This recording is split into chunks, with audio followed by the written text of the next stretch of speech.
পাহাড়ের কোলে এক বিশাল সবুজ উপত্যকা। সেখানেই এক ছোট্ট কুঁড়ে ঘরে থাকত তৌফিক নামের এক যুবক। তৌফিক ছিল একজন রাখাল। মালিকের দেওয়া কয়েকটি ছাগল চড়িয়েই তার দিন কাটত। তার জীবনটা ছিল খুব সাধারণ। ভোরে ছাগলগুলোকে নিয়ে বেরিয়ে পড়া, দিনভর পাহাড়ের তাজা ঘাস খাওয়ানো, ঝর্ণার পানি পান করানো আর সন্ধ্যায় নিরাপদে ফিরিয়ে আনা, এটাই ছিল তার রুটিন। তবে এই সাধারণ জীবনের ভেতরেই তৌফিকের একটা অসাধারণ জগৎ ছিল। যখনই সে একা থাকত, তার মুখে লেগে থাকত আল্লাহর জিকির, সুবহানাল্লাহ, আলহামদুলিল্লাহ, আল্লাহু আকবার। এই শব্দগুলোই ছিল তার একাকিত্বের বন্ধু। প্রকৃতির বিশালতার দিকে তাকিয়ে সে তার সৃষ্টিকর্তার মহিমা অনুভব করত। আসরের সময় হলে কোনো এক পাথরের উপর দাঁড়িয়েই সে নামাজে মগ্ন হতো।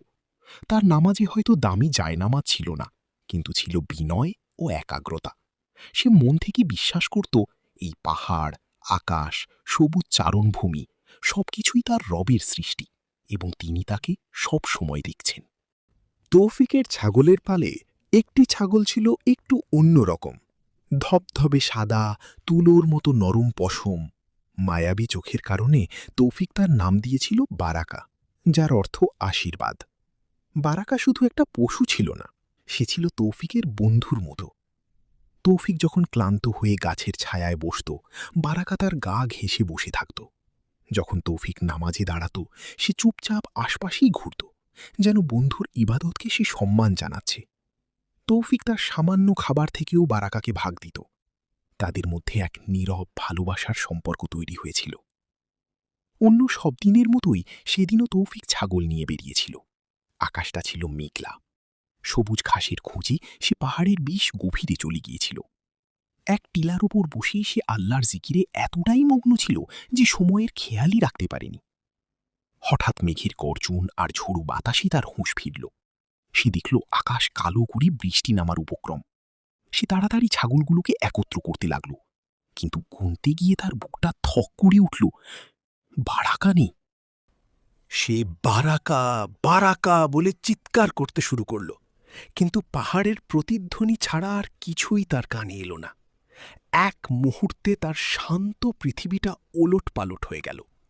যে ছাগলটি ছিল তার জীবনের আশীর্বাদ, সেটাই আজ হারিয়ে গেছে।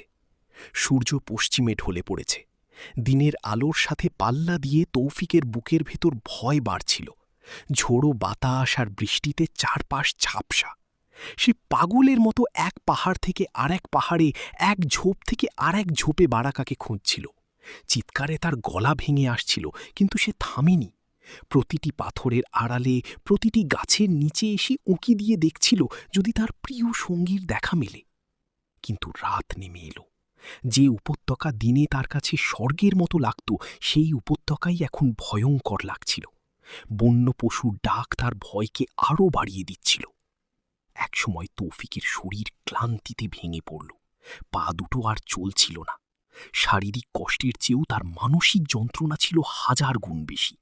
তার মনে হচ্ছিল এই বিশাল পৃথিবীতে সে একদম একা। বারাকাকে সে নিজের সন্তানের মতো ভালোবাসত, কিন্তু আজ সে কোথায়? কোনো হিংস্র নেকড়ে কি তাকে আক্রমণ করল, নাকি পথ হারিয়ে কোনো খাদে পড়ে গেল? এই চিন্তাগুলো তার হৃদয়কে ছিন্ন ভিন্ন করে দিচ্ছিল। অবশেষে সব আশা ছেড়ে দিয়ে বিধ্বস্ত অবস্থায় তৌফিক তার কুঁড়ে ঘরে ফিরে এলো। পাল ফিরে এসেছে, কিন্তু বারাকার শূন্যস্থানটা তার বুকটাকে দুমড়ে মুচড়ে দিচ্ছিল। সে ঘরের এক কোণে বসে পড়ল। কাঁদার শক্তিটুকুও যেন হারিয়ে ফেলেছিল। এই চরম অসহায়ত্বের মুহূর্তে তার মনে এক অন্য রকম ভাবনা এলো। সে নিজের জীবনের দিকে ফিরে তাকাল। আমি তো আল্লাহর ইবাদত করি, তার জিকির করি, তবে কেন আমার সাথেই এমন হলো? আমার ইবাদতে কি কোনো ভুল ছিল? তার মনে পড়তে লাগল নিজের ছোট ছোট ভুলগুলোর কথা। হয়তো কখনো সে মালিকের অগোচরে একটু বেশি বিশ্রাম নিয়েছে, হয়তো ছাগল চড়ানোর সময় অন্যমনস্ক ছিল। তার মনে হল এই ছোট ছোট পাপগুলোই হয়তো আল্লাহকে অসন্তুষ্ট করেছে। এই উপলব্ধি তার অন্তরে এক গভীর অনুশোচনার জন্ম দিল। সে বুঝতে পারল এই বিপদ হয়তো আল্লাহর পক্ষ থেকে একটি পরীক্ষা, তার ভেতরের আত্মতৃপ্তি চূর্ণ বিচূর্ণ হয়ে গেল। সে অনুভব করল সে কতটা দুর্বল ও আল্লাহর মুখাপেক্ষী। তার হৃদয় ভেঙে যাচ্ছিল, কিন্তু এই ভাঙা হৃদয় নিয়েও সে তার রবের সামনে দাঁড়ানোর শক্তি খুঁজে পেল। সে বুঝতে পারল দুনিয়ার সবকিছু হারিয়ে গেলেও একজন আছেন যিনি কখনো হারান না, যার কাছে ফিরে যাওয়ার দরজা সব সময় খোলা থাকে। গভীর রাত, চারিদিকে নিস্তব্ধতা। তৌফিকের হৃদয় অনুশোচনার আগুনে পুড়ছিল। সে উঠে ঝর্ণার ঠান্ডা পানি দিয়ে অজু করল। তার প্রতিটি অঙ্গ ধোয়ার সাথে সাথে যেন অন্তরের ময়লাগুলোও পরিষ্কার হয়ে যাচ্ছিল। এরপর সে নামাজের জন্য দাঁড়াল। এটা তার প্রতিদিনের মতো সাধারণ নামাজ ছিল না। আজ তার দাঁড়ানোটা ছিল এক ভগ্ন হৃদয় বান্দার, তার মহান প্রভুর সামনে আত্মসমর্পণ। সে যখন আল্লাহু আকবার বলে হাত বাঁধল, তার মনে হল দুনিয়ার সব কিছু পেছনে চলে গেছে, আর সামনে আছেন কেবলই তার রব। সে সূরা ফাতিহা পড়া শুরু করল। ইয়্যাকা না'বুদু ওয়া ইয়্যাকা নাস্তাঈন, অর্থাৎ আমরা কেবল তোমারই ইবাদত করি এবং তোমার কাছেই সাহায্য চাই। এই আয়াতটি বলতে গিয়ে তার গলা ধরে এল। সে বুঝতে পারল এতদিন সে হয়তো শুধু মুখেই এ কথা বলত, কিন্তু আজ সে অন্তর থেকে অনুভব করছে যে আল্লাহ ছাড়া সাহায্য করার আর কেউ নেই। নামাজ শেষে সে সিজদায় লুটিয়ে পড়ল। সিজদা হল আল্লাহর সবচেয়ে কাছে যাওয়ার মুহূর্ত। তৌফিক তার মাথা মাটিতে রাখল, যা বিনয়ের সর্বোচ্চ প্রকাশ। এরপর তার সব বাঁধা ভেঙে গেল। চোখ দিয়ে ঝরঝর করে পানি পড়তে লাগল। সে কোনো সাজানো ভাষায় দোয়া করছিল না, বরং একজন অসহায় সন্তান যেভাবে তার দয়াময় বাবার কাছে মনের কথা খুলে বলে, ঠিক সেভাবেই বলছিল। সে কাঁদতে কাঁদতে বলল, হে আমার রব, হে আর রহমান, হে আর রহিম, আমি এক গুনাহগার বান্দা। আমি দুর্বল ও অসহায়। আমার ভুলের জন্য আমি অনুতপ্ত। দয়া করে আমাকে ক্ষমা করে দিন হে আল্লাহ। হে আমার মালিক, তুমি তো আল ওয়াদুদ, পরম স্নেহময়। আমি তোমাকে ভালোবাসি। হে আল্লাহ, আমার প্রিয় বারাকাকে আমি তোমার জন্যই ভালোবাসতাম, কারণ সে ছিল তোমারই একটি সুন্দর সৃষ্টি। সে আমার নিঃসঙ্গ জীবনের একমাত্র সঙ্গী ছিল। আজ সে হারিয়ে গেছে। আমার বুকটা ফেটে যাচ্ছে।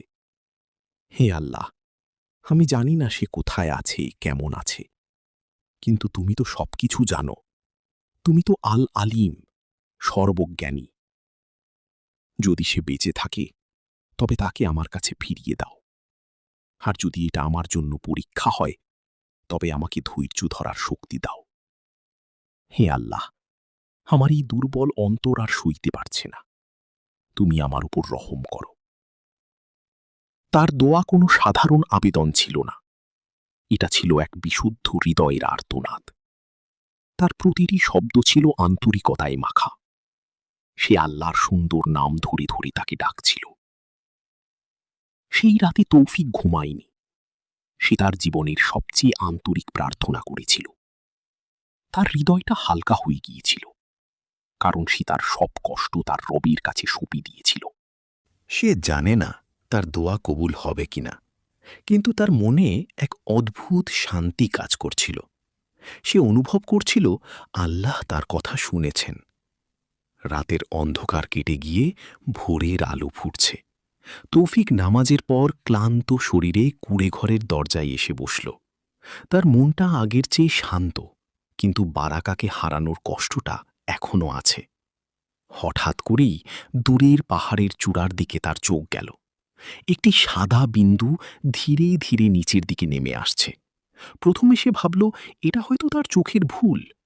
সে চোখ কুঁচলে আবার তাকাল। বিন্দুটি আরও স্পষ্ট হল। তার বুকের ভেতরটা আবার ধুকপুক করে উঠল। এ কি তবে বারাকা? বিন্দুটি যত কাছে আসছিল, তৌফিকের হৃদস্পন্দন ততই বাড়ছিল। অবশেষে সে স্পষ্ট দেখতে পেল, এ তো তারই বারাকা। ধবধবে সাদা শরীর, মায়াবী চোখ, সে অক্ষত অবস্থায় ফিরে আসছে। বারাকা দৌড়ে এসে তৌফিকের পায়ের কাছে গা ঘষতে লাগল, যেন সেও তাকে সারা রাত ধরে খুঁজেছে। তৌফিক তাকে জড়িয়ে ধরল। তার চোখ দিয়ে আবারও পানি পড়তে লাগল, কিন্তু এবার তা দুঃখের নয়, আনন্দের, সীমাহীন কৃতজ্ঞতার। সে সিজদায় পড়ে গেল। আলহামদুলিল্লাহ, আলহামদুলিল্লাহ। এই শব্দ ছাড়া তার মুখ দিয়ে আর কিছুই বেরোচ্ছিল না। সে বুঝতে পারছিল এটা কোনো সাধারণ ঘটনা নয়, এটা এক অলৌকিক প্রতিদান। এটা তার রবের পক্ষ থেকে তার আন্তরিক দোয়ার সরাসরি উত্তর। আল্লাহ কেবল তার প্রিয় ছাগলটিকেই ফিরিয়ে দেননি, বরং তার চেয়েও বড় কিছু দিয়েছেন।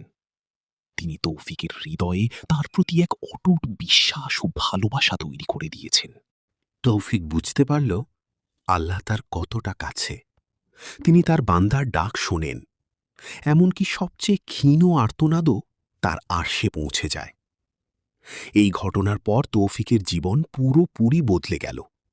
সে আগের মতোই রাখালের কাজ করত, কিন্তু তার অন্তরটা ছিল আল্লাহর প্রেমে পরিপূর্ণ। তার প্রতিটি কাজে থাকত আল্লাহর স্মরণ। সে এখন শুধু নিজের জন্য নয়, সমস্ত সৃষ্টি জগতের জন্য দোয়া করত। সে বুঝতে পারল আল্লাহর ভালোবাসা পাওয়ার অর্থ হল দুনিয়ার সবকিছু পেয়ে যাওয়া, কারণ যার সাথে আল্লাহ থাকেন তার আর কিছুর প্রয়োজন হয় না। প্রিয় ভাই ও বোনেরা, আমাদের প্রত্যেকের জীবনেই তৌফিকের মতো কঠিন মুহূর্ত আসে, যখন আমরা অসহায় বোধ করি এবং চারদিকে অন্ধকার দেখি। সেই সময় হতাশ না হয়ে আমাদের তৌফিকের মতো আল্লাহর দিকে ফিরতে হবে। বিশ্বাস রাখতে হবে যে তিনিই একমাত্র উদ্ধারকারী। এই গল্প আমাদের শেখায় আন্তরিক দোয়া ও অনুতাপের অশ্রু কখনো বৃথা যায় না। আল্লাহ তার বান্দার প্রতি এতটাই স্নেহশীল যে তিনি একটি আন্তরিক ডাকের জন্য অপেক্ষা করেন। আসুন আমরা এমন এক জীবন গড়ার চেষ্টা করি যেখানে আমাদের সবচেয়ে বড় চাওয়া হবে আল্লাহর ভালোবাসা অর্জন করা। কারণ যে ব্যক্তি আল্লাহর ভালোবাসা পেয়ে যায়, সে দুনিয়া ও আখিরাত উভয় জাহানে সফলতা লাভ করে।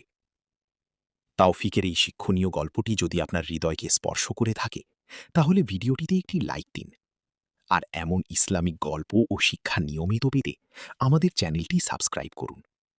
আপনার একটি সাবস্ক্রিপশন আমাদের আরও ভালো কাজ করতে অনুপ্রেরণা যোগাবে।